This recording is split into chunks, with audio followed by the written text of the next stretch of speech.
We're now moving on to a panel where we'll be addressing the issue of how can you accelerate electrification. We've heard enough that that is really needed across the United States grid, but that also requires us to think about how can we build a robust grid that can support the resilience, decarbonization, and accelerate the transition at the same time. So in this panel, we'll be discussing how to provide affordable, resilient electric transmission and distribution systems, and how to meet the challenges of both the congestion and all the issues that we see emerging in terms of very long queues on getting deployment of transmission, distribution, and generation solutions across the US.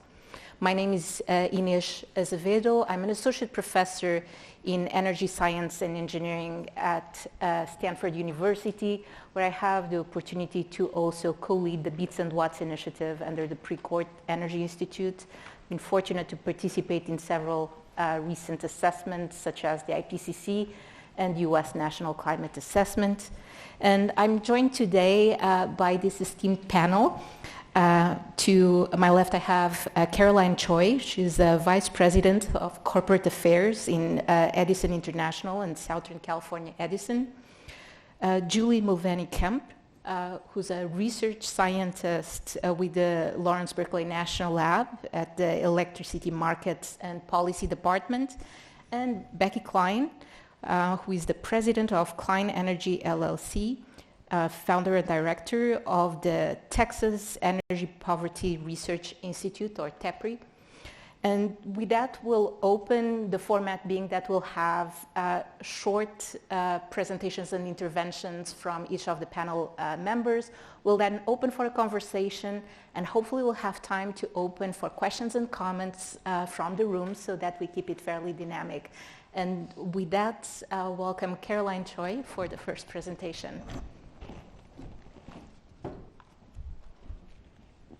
Well, thank you, everyone. I know that we stand between you and lunch, so we will try and keep to the schedule. I am going to start off talking a bit about some work that we've done at Edison International most recently, this countdown to 2045. It's an update of a paper that we did in 2019. And just a little context, Edison International is a holding company, the parent of Southern California Edison, which is based in Southern California, just in case you didn't get that. We serve about 15 million residents across a 50,000 square mile service area that's very geographically diverse, from coastal to desert to high mountain to forest, and a very diverse customer base with many languages, high population of API, Latino, African American, and so it's just, and a lot of tribal communities as well. So one of probably the most diverse customer bases in the country, and a very geographically diverse base. So this paper is an update of a paper that Southern California Edison did in 2019. California has a goal of getting to net zero by 2045, and since 2019 has codified that into law with AB 1279, which also included some conditions on how we are to achieve that net carbon neutrality, such as getting 85% of the emission reductions directly, and so limiting the use of carbon capture and storage as well as offsets, as an example. The other thing that we did in this paper was to do a reliability assessment. As you all know, utilities have reliability standards to meet, and so we wanted to make sure that we could achieve that. So that drove some of the findings in the paper. Do I press this green arrow? I do. Okay. So the paper was, like I said, so a couple of things that we found with the changes in law and this reliability analysis: deeper electrification by 2045. 90% of vehicles and appliances drive also then a greater need for more clean energy resources in California. And that mix in 2045 more than doubles with solar, wind, and storage. You know, for example, 19 gigawatts of offshore wind, 8 gigawatts needed of clean, firm generation by 2045, additional. and T&D, transmission distribution, that's needed at an unprecedented scale. So we are looking at 4 times the transmission build between now and 2045 than we have today, and 10 times that at the distribution level. So it's going to require policy changes, process changes, increased efficiencies, the use of other technologies to really make sure that the electric system as a whole is able to meet the needs of customers. And again, more of an approach that we need to continue to look at the most feasible and cost-effective way for achieving the carbon neutrality goals that we have set. You can see here, it's an eye-popping number to achieve it. $370 billion statewide just for California. And while it is a significant cost, we do expect the households to see, in terms of total share of energy wallet, a savings.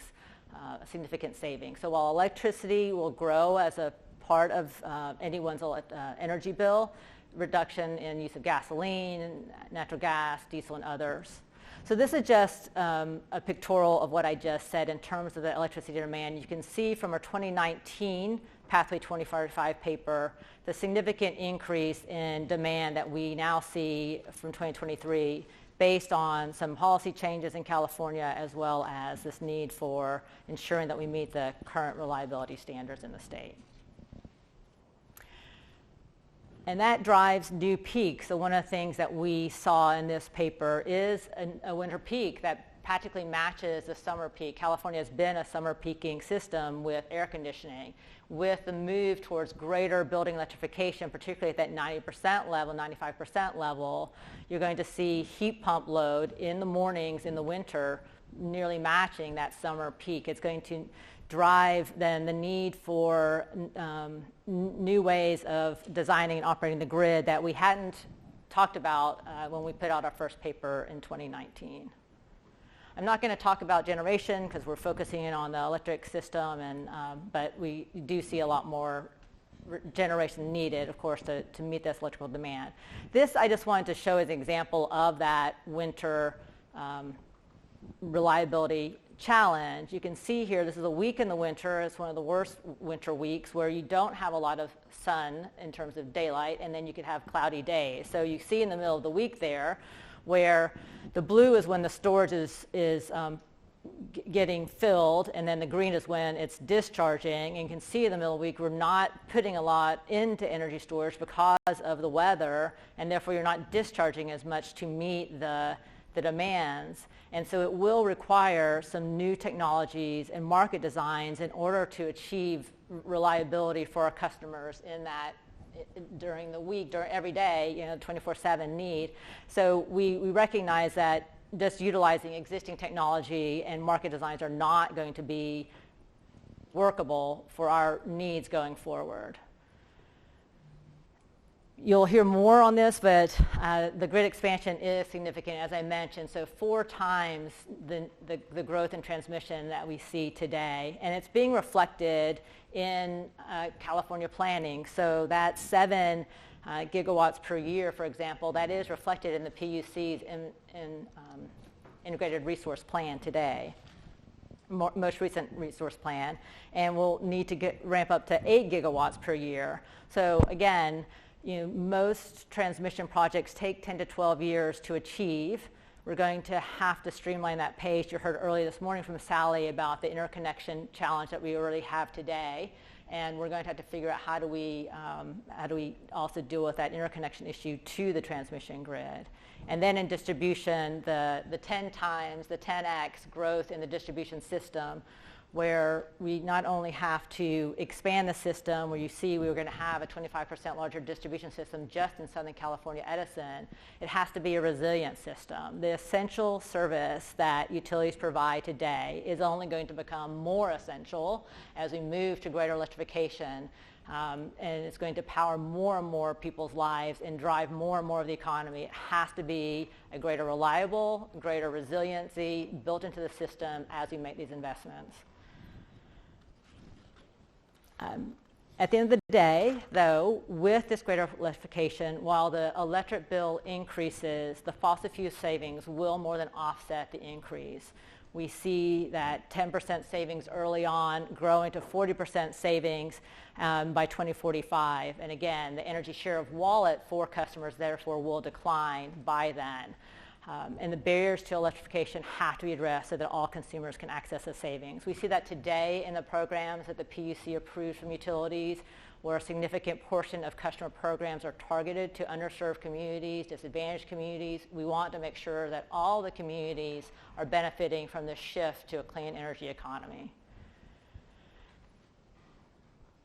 So the calls to action that we have really fall into 3 buckets. It's around policy, planning, and technology. I'm not going to go into this because I have I'm overtime. And so we can talk about it more in the questions. Just in summary, right, we have a great net zero policy here in California, but it is going to take a significant amount of change for us to achieve it. The calls to action that you heard earlier today, we echo those calls to action. We have to act with more urgency to achieve these goals because we are already behind for our 2030 goal of 40% below 1990 emission levels. And so we do see key areas of action, as I noted earlier, and look forward to working with all of you. And I want to just echo what you heard earlier. We are also looking for people in California, and so please check out our website, come talk to me. We're looking for people to come join us at the company or to partner with us, and so look forward to hearing from all of you. Thank you.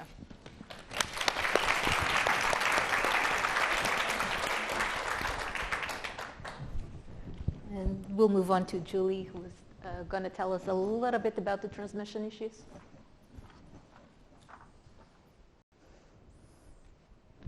So today I'm going to focus on 2 aspects of building an affordable electricity system powered by clean energy sources. First, the transmission system, the network itself, and second, the process by which new power plants plug into that system.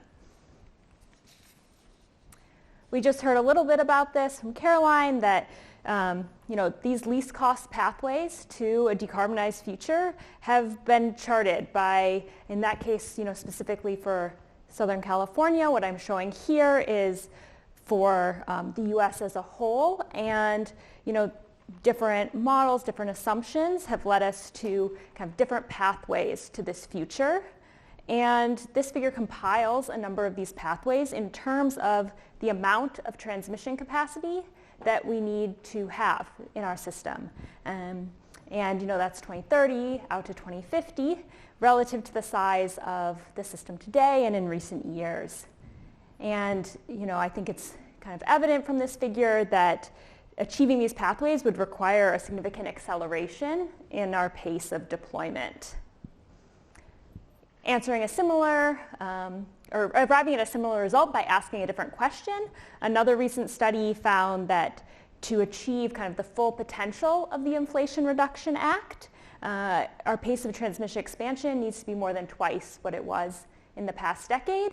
But if that seems a little too intimidating, it's been done before. That's the past decade. This is similar to the rate of expansion, if we focus at the last 50 years. So not something we haven't done before. So transmission could be a key enabler of decarbonization. This isn't breaking news. Many of these type of studies and conclusions have been around for many years. So what are some of the barriers? Quickly, there's the planning process is typically regional, which can lead to fragmented approaches. These are expensive projects, and how do you decide who pays for what? As well as challenges of actually siting the projects locally. I work more on the kind of economic side, and transmission expansion has typically focused on reliability issues, which is one important aspect of transmission, but it can also provide a lot of economic benefits, and those typically have not been fully estimated well. Outside of these kind of coordinated, regulated planning processes, merchant development, has not been able to complete a lot of projects. There's still interest, still activity. It could be one potential solution, but to date, it hasn't seemed like it's going to kind of get us all the way there. What are the consequences if we stay on that kind of current path, but don't accelerate in the way that these models are saying we should try to? Well, it's not that we can't get to our end goal, it's just that it will likely be more expensive. How much more expensive kind of depends on who you ask. Some say 5%, all the way up to like close to 50%. So the stakes could be high. As well, we could see kind of increased strain or continued strain on this generator interconnection process, continuing to use that to kind of build out the system one by one, as well as risk of reliability issues. So I'm going to focus on these kind of aspects today. You know, these are just some of the barriers, some of the consequences, but this is kind of where my work is focused and the work of some of my colleagues. So we analyzed the market signal of additional transmission based on these spatial differences, geographic differences, and wholesale prices. And what you can see here is that we found many high-value links, those dark-colored links, throughout the country. But there were also places where additional transmission, wouldn't have much impact in terms of costs. Links crossing regional seams and particularly across interconnects tended to have more value than those, just within the same region. And I think it's important to understand what's driving this type of transmission value to better understand it and address the barriers to deployment. So we found that transmission value is really concentrated in time, that is, it's peaky. This figure shows the total share of the value found in just the top 10% of hours, the top 5%, and that just top peak 1%.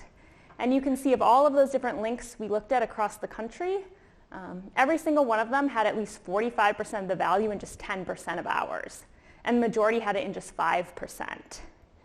So then the next question is, what's happening during these peak periods? And what we found is that it's really driven by these 4 conditions. The first being unexpected events that are happening in that last 24 hours before operation, things we didn't see coming, even just a day or a week ahead of time, as well as high net load, cold weather, and high renewable output, creating congestion in those regions. This figure is showing in blue the distribution of value when an unexpected event occurred, versus in orange the distribution when there was no such event. And the x-axis is going from hours with low value to hours with high value, and you can see that this is really concentrated in those high value hours, as well as less common in low value hours. That's like what you would expect to see if this is what's causing these conditions. And for high net load, cold weather, renewables, we saw similar patterns. So I'm going to move on to interconnection. I'm going to spend a little less time here since we actually, Sally talked about this morning. We've heard a few other people touch on it, but I'm happy to go in more depth later. But interconnection is the process that a new power plant needs to go to when they are planning, or not even a new plant, a proposed project needs to go through when they want to connect to the grid. And we need to do this in order to assess whether they can safely and reliably start inputting power without kind of bringing down the system.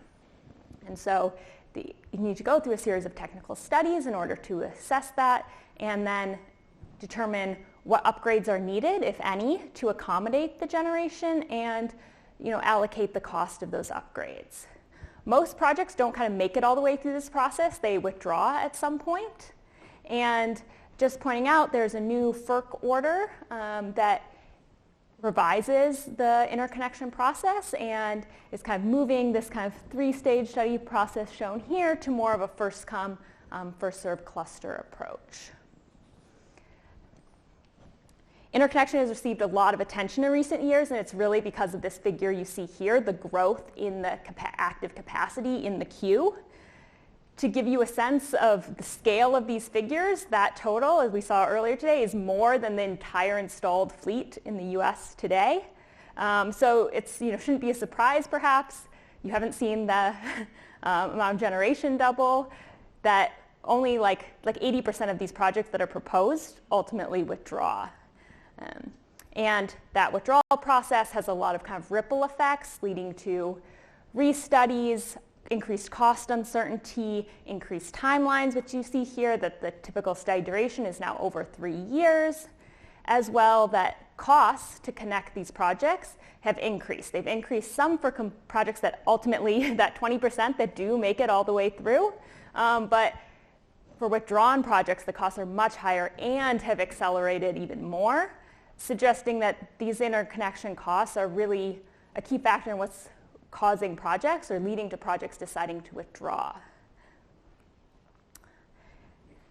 There's been a lot of federal attention to understand and improve both interconnection and transmission procedures. I mentioned already this new FERC order. Well, I say it's new, it feels new. We've been waiting for it for a while. I guess it's now a couple months old.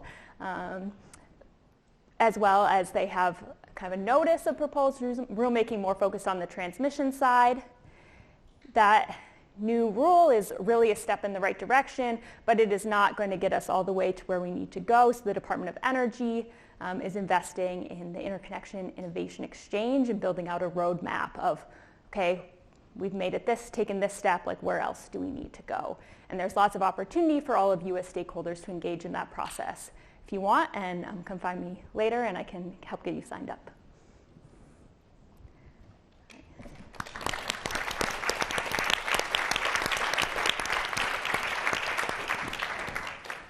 Thank you so much, Julie. And now Becky will continue, and she'll be discussing distribution and policy-related issues.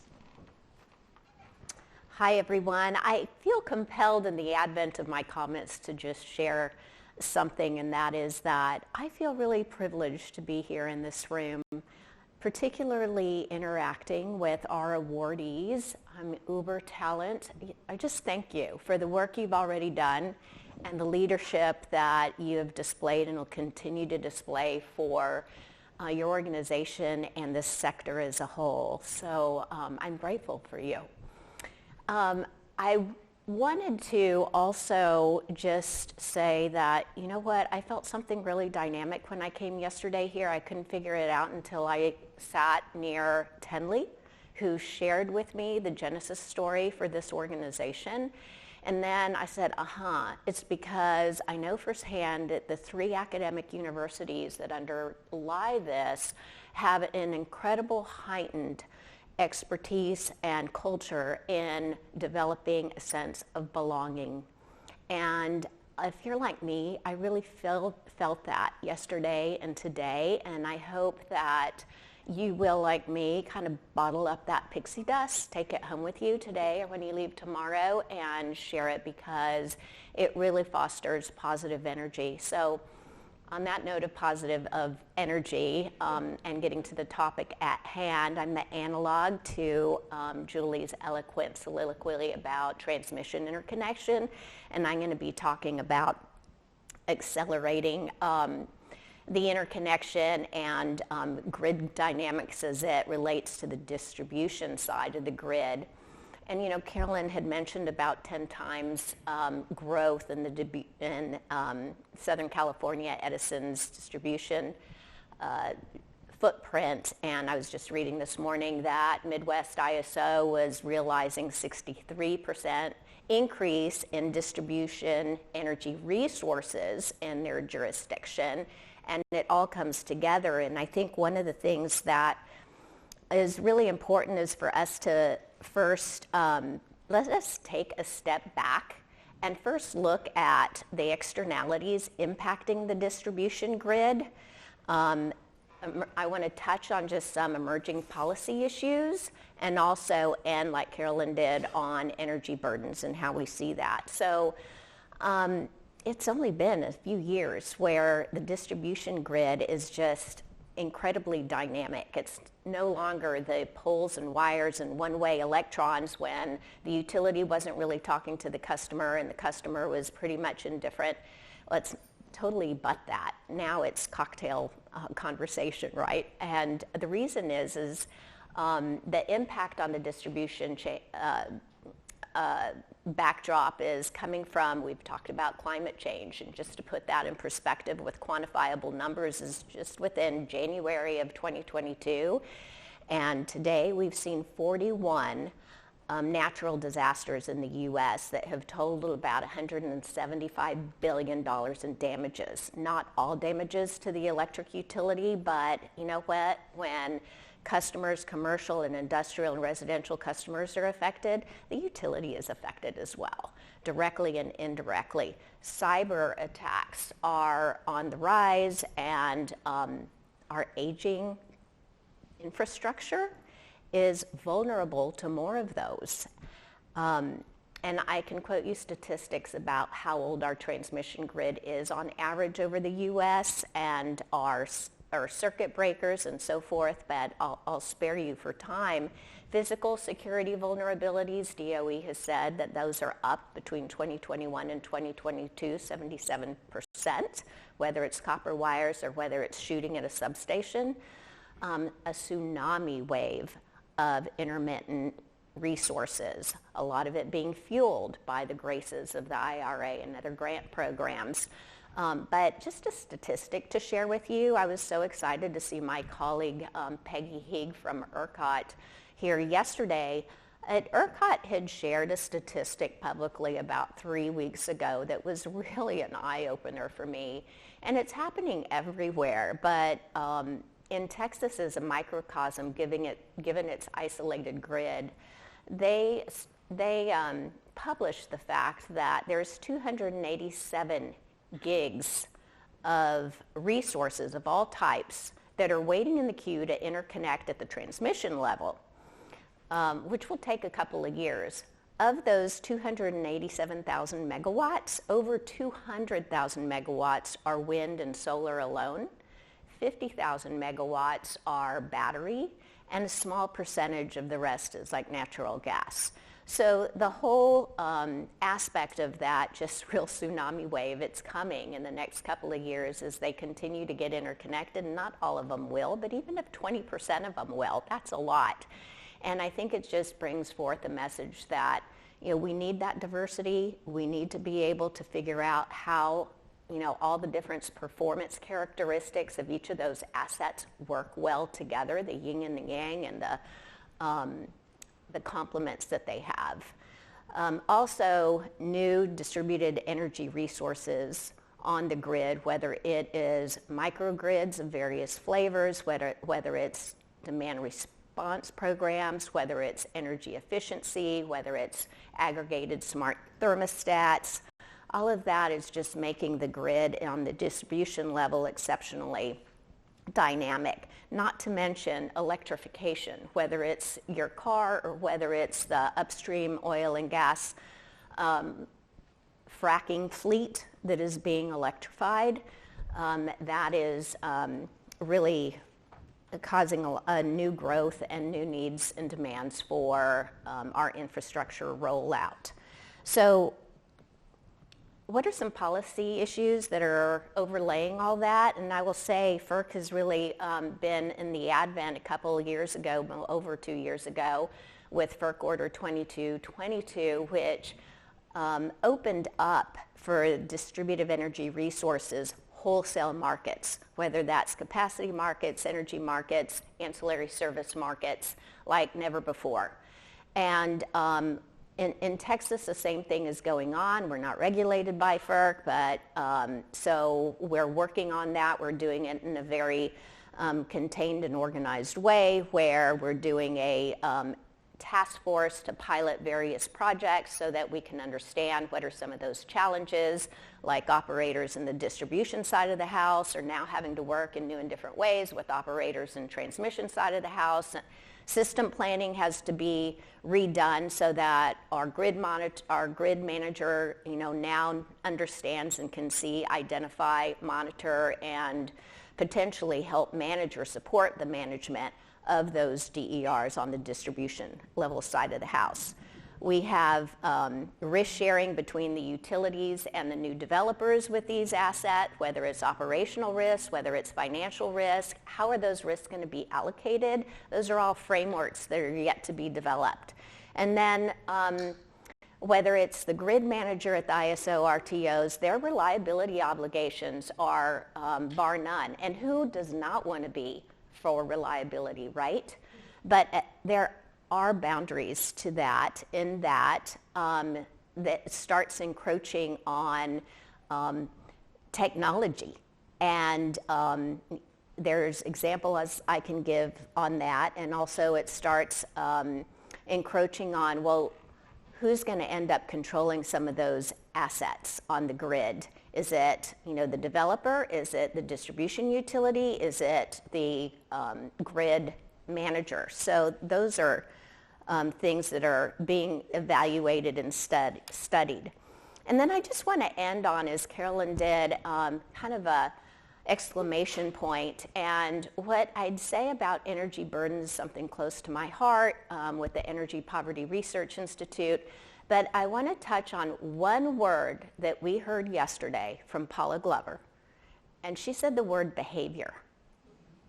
And so we have started to learn with the research in the Poverty Institute and other research institutes as well that are focused on this about the importance of learning and understanding the behavior of low-income households. And so, Luan talked about this too just now, and whether there are so many different dimensions to that, and really realizing and becoming more self-aware on that is really important so that we can help discover and unearth new solutions. And I have a lot of faith that there are these new technologies coming to the fore, like virtual power plants and others are really going to help mitigate energy burdens, because DOE has published that electricity prices have increased 13%, and with a lot of the influx of bolus of monies that are coming, there is probably going to be a lot of rate pressure on regulators, on utilities, in order to get so much of this capital infrastructure, CapEx investment done, and kind of conquer those barriers. So thanks for your patience, and lovely to see and interact with all of you.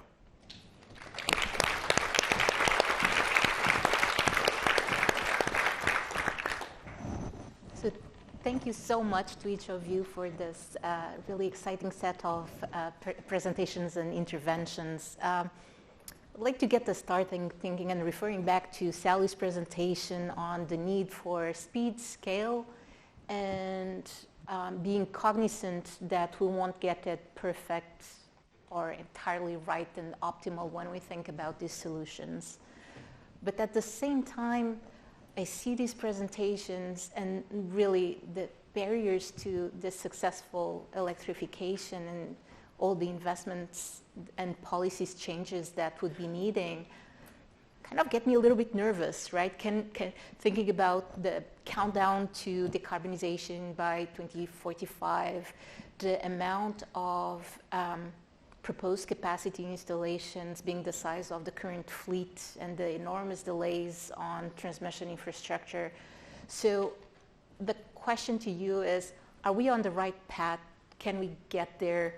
And if not, what is the single most important thing that, I know we'll need to look at all of it, all hands on deck solutions, but what is the one thing that comes to mind that you would like to communicate to this audience that really needs to get sorted out if we want to get there?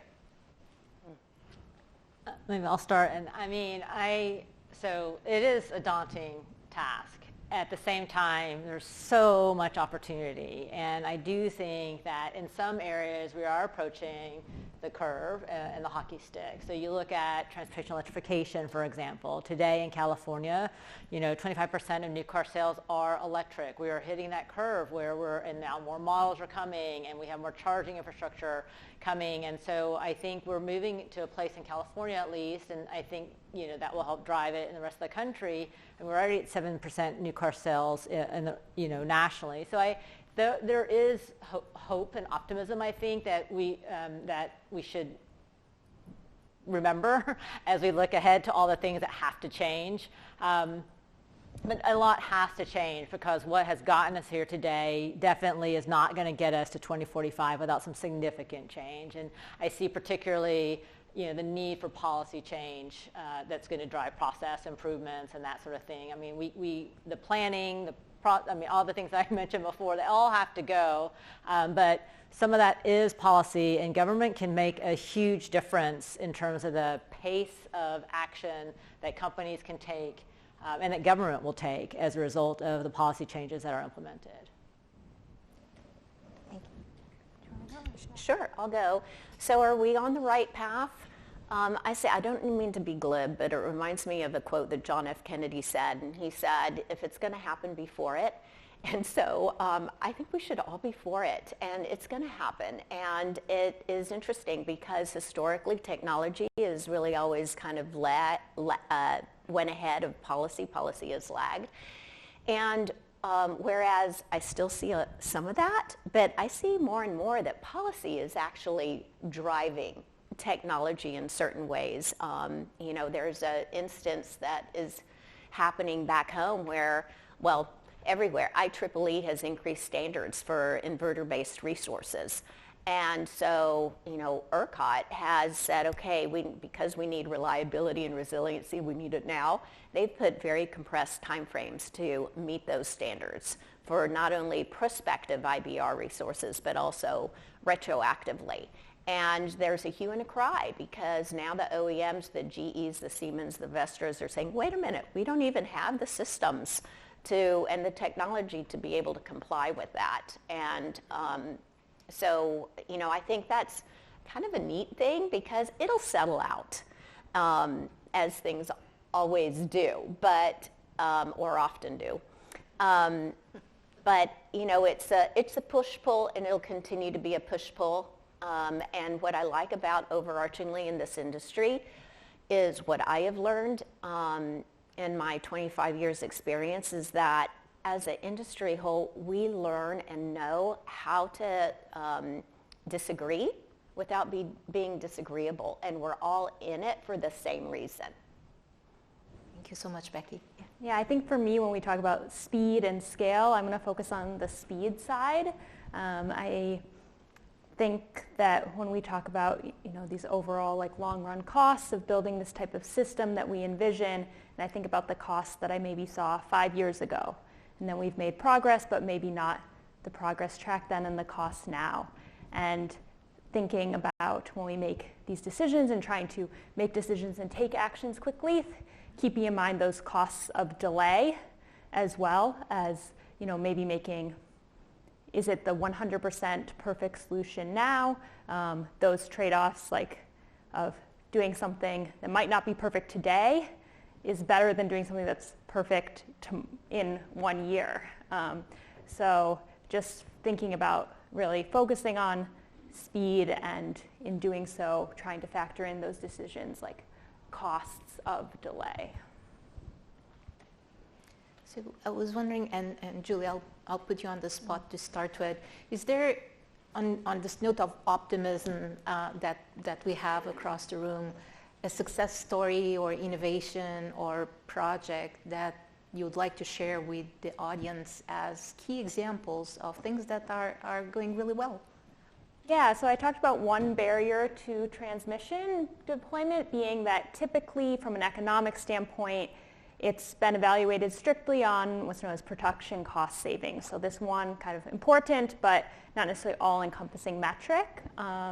We've seen in recent years, for the kind of one example, the Mid-Continent ISO has adopted a multi-value transmission tariff in which they can include in their decision-making, cost-benefit analysis more than just this one type of benefit, but other broader set of economic benefits as well. And I think that, that's one example of moving in the right direction for sure. Caroline, is there a sort of example? I have, just building off the transmission example, we, 2 years ago, we put in operation a transmission project west of Devers. It took 10 years to do. It was a long permitting process. I would say the innovation there, it went through tribal lands. And so one of the things that we did was to partner with the Morongo tribe on that project. They formed a transmission company. They're joint owners of that project. And so it helped to, get the buy-in of the tribe. It is helping to build community, both support as well as jobs and the economy in a pretty sort of under-resourced area of California, although they do have gaming, and so that part of it, they're doing quite well. And I think it just shows trying to bring in different partners to try and help move a project along that I think was something new and different, and Morongo, I think, learned a lot, and they are interested in additional investments with us, or probably anyone, but they're talking to us first to help build their economic development opportunities as well. So broadening them beyond just gaming in the tribe. Becky, is there an example you'd like to share? Yeah, there's one that comes to mind, and that's virtual power plants back, to the distribution side of the house. So I know virtual power plants, and Tesla has been active in Southern California, and now they have some pilot programs that are about 60 megawatts that they're doing across Texas. And so just virtual power plant, microgrids, as far as Tesla goes, what they're doing is power walls. They're aggregating those power walls across your homes, and then with that network of power walls, they're able to ramp you down or during times of scarcity, and you will have your power wall so that you're not going to be out of electricity. But when you're not using it, they're selling that into the grid and having a revenue stream. And so that's really exciting. There was an article that came out a couple of months ago that was saying that already homes are realizing $150 in savings from those power walls. And so I think that what's exciting about that too is that the Texas Energy Poverty Research Institute is also, not with Tesla, but another VPP developer is partnering with them to put virtual power plants in multifamily low-income homes and aggregate those so that disadvantaged communities can have access to the same savings benefits. Oh, this is excellent, and also perfect segue. So it seems that across the different responses to this last part of the discussion, the issue of environmental justice, access to energy services in an affordable and reliable way is really emerging. And so I was wondering if you can explore this a little bit more. It's great to see that those facets are becoming more and more relevant in the decision-making processes, in the policy at all levels too. But those come also with challenges and specific solutions that are needed. So I was wondering if you can comment a little bit on what are some facets associated with energy justice and environmental justice that are very relevant to what you're working on. And I'd like to start with you, Becky, and if you can tell us a little bit more about the Texas Energy Poverty Research Initiative, that would be lovely. Thank you for asking that question. So the Energy Poverty Research Institute's main mission is to be able to advance solutions for more affordable, clean, and reliable energy for disadvantaged communities, and it does it in 4 ways. 1, it pilots technologies, it conducts research, it connects with communities, and it also, what was the 4th one? Anyway, those are 3 strong ones right there. I have a good memory, it's just too short. But one of the things we've learned is that, you know what, it's not just low income, it's some middle income too, because when you're just right above the poverty line, guess what, you don't qualify anymore for a lot of these benefits. And when those electric bills increase, oh my gosh, that really hurts because you don't have any of those benefits anymore to give you a little bit of cushion.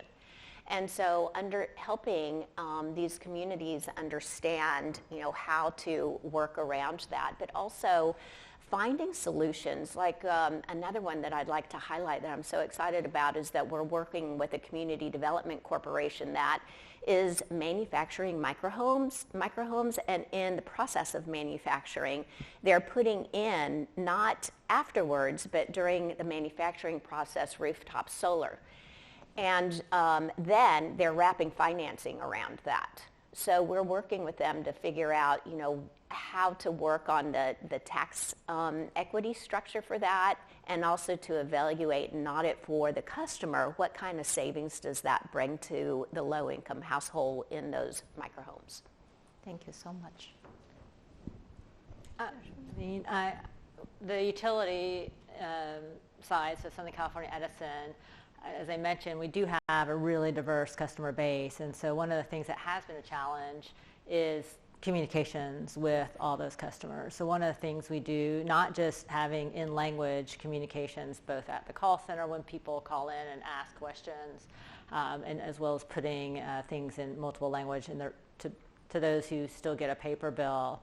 It's working with community-based organizations. A number of our customers come from countries where the government was the utility provider, and so some of them may not be here with papers, and so they don't trust necessarily the information from the utility, and they think the utility could be government, that we're going to report them into authorities. So working with community-based organizations has been really critical. A, they're speaking in language that our customers are comfortable with. B, they are not the government, and they're trusted as an organization that they go to for other services, whether that's health, housing, food assistance. And so that has been a critical partner for us as we work to educate our customers about programs that they are eligible for, because we do have a very generous, the IOUs in California do have generous programs to help with the bill, so they can get, if they are income qualified, can get a significant discount, 30% discount off of the bill, but they have to sign up. And so it's important for them to know that, as well as other programs that are intended to get at those specific customers, whether there's energy efficiency programs where it's no cost for appliances. If they switch to electric appliance, and it's at no cost to them if they are income qualified, as an example. We have a credit for folks to go into a pre-owned electric vehicle, something that makes the electric vehicles more accessible to low and moderate income customers. And for those who qualify, it's a $4,000 credit. For other customers, it's $1,000. So making them aware of those types of programs is critically important, and the community-based organizations have been a critical partner to getting that done. Thank you, Caroline. Julie? Yeah, I think these are great responses. I would just add on that I think about sort of how, this panel is about the grid, how building the grid can and will enable the new fleet of resources, which can then, or the delays in doing that can result in delays in retirements of plants that are, resulting in a lot of negative health incomes in their communities that are really highly polluting, not just in carbon that we've been talking about here a lot, but air quality and local water quality issues as well. And so for me, when I'm thinking about this kind of big picture scale, being able to have those phased out as soon as we can, and seeing the build out of the sort of pathway to the replacement is kind of one aspect. So I'd like to open up for one or two questions from the audience, if there are some. And I think there are microphones, back there. Hard to see.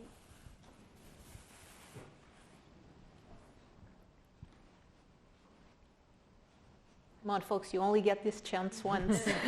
So, and if not, so three. Oh, yeah, there is some there. Thank you. Hi, I'm Ambassador Cindy Johnson. Hi. So having studied the EIA analysis and different analyses over the years, waiting for those reports to come out, I would say that what we're seeing here and what we've heard in the last 2 days is the increased demand for electricity is ramping up much higher than what those EIA analyses were, and actually what many utilities were planning for. You guys have done a phenomenal job of describing what those demands will be. But in as much as many utilities have had to plan off of those previous, as Anna was telling me, Elon Musk had been speaking earlier this year in Texas and saying, ramp up faster, we need more electricity faster. What do you say to people like Elon Musk who says, you need it, we need more sooner? This is the question. That's a great question, and you're right. Actually, we just, I'm just going to keep this high level since Luam's here, but we just filed our general rate case for Southern California Edison in May. And so in California, we do 4 test years, and so for us, we filed in May for 25 through 28. And previously, in our 2019 paper, we didn't see electricity demand really increasing until after 2030.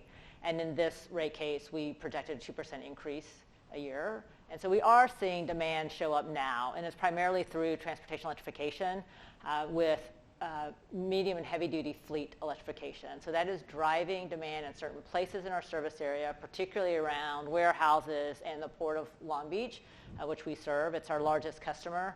And so that is, I think, and Elon Musk just spoke at EEI earlier this year at our June meeting, and that was one of the things he said was it's going to be triple the demand. And he's basically taking all the gas and all the natural gas and moving it 100% to electricity. Our analysis doesn't have us going so completely to electricity, but it is significant, as you saw.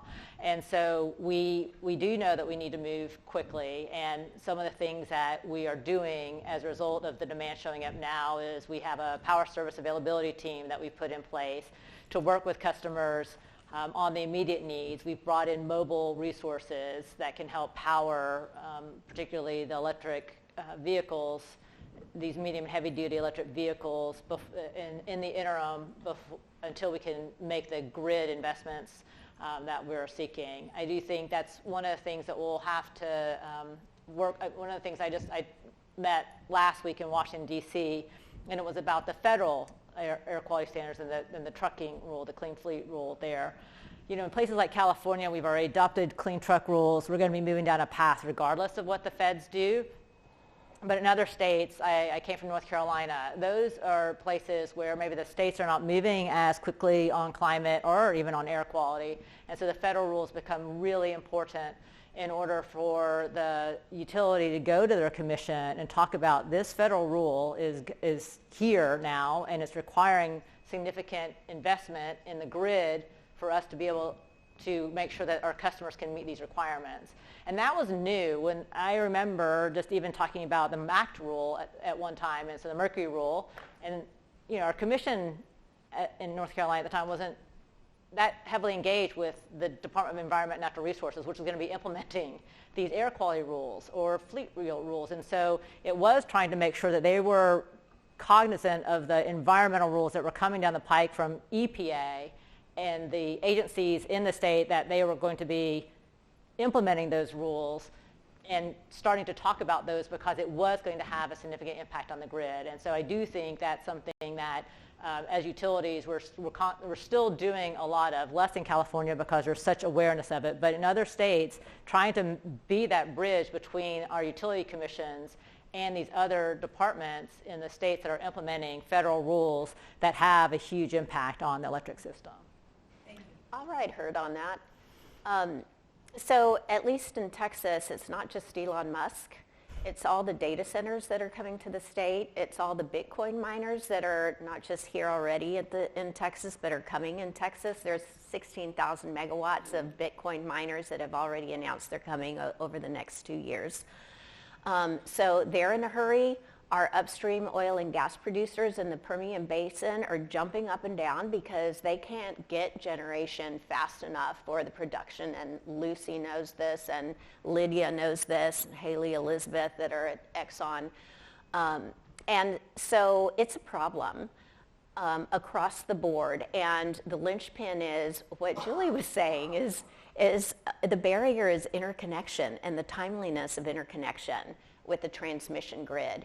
And so our legislature stepped in this spring and passed some statutes that require our grid manager to come up with a plan for transmission in areas that are scarce and need some areas of attention. And so those plans are due by the end of this calendar year. So we'll look forward to seeing what happens with that. And I think it's a to be continued sequel. So we're now over time, so we'll wrap up this session. Everyone is eager to go to lunch. I'll be eager to continue this conversation. This is super interesting. Thank you everyone for joining, and thank you all for your